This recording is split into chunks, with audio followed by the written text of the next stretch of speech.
Okay, okay. Lots of frustration in the voice. I can hear it. Hey, it sounds like you're feeling overwhelmed. Everything's feeling urgent. Okay. All right. Well, in fact, I have a colleague who I learned, Harold Taylor, Canada's time management expert. Yeah, yeah. Learn some great things from him. His philosophy is that we feel overwhelmed when we haven't invested time clarifying our priorities, because then everything feels important or urgent. So here's how I apply what he taught me years ago. Yeah, I spend 5 to 15 minutes every morning organizing my day. Sometimes up to 30 minutes. Yeah, a list of maybe 100 items. Now I know I'll only get to maybe 5, maybe 10, maybe 15.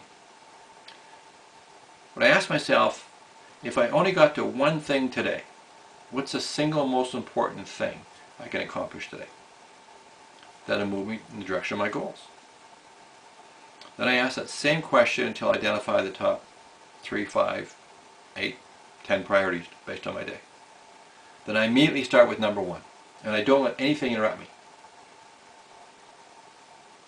If it's large, I'll break it into 3 or 4 sections. I'll say I have 30 minutes on number 1, and then I might move on to something else. Yeah. Then I repeat the process either just before lunch or just after lunch, and I'll revise my list accordingly based on what else has happened. Sure, the priorities might change, but I need to decide what it is at the moment, because all I have to work with is right now. What am I going to do right now?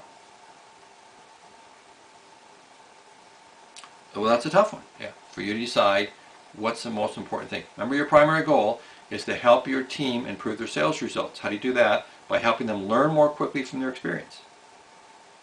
Why? So they can become better prepared. Good. Okay. So 3 questions to see whether this idea is worth investing your time in, given everything else you have to do. So do you consistently update and review your to-do list? No. Would you benefit by focusing on one task for a given period of time without interrupting yourself? Good, because we know self-interruptions is one of the biggest wastes of times. Good. So when will you commit to employing both those behaviors? Good. All right, you want to block off the next half hour? Last half hour before you go? All right. Sure. Send me your present list. Send me the priorities. In fact, if you like, you can send it to me over the next 5 days. Yep. When we hold people accountable, it becomes easier for them to follow through. Good. You're welcome.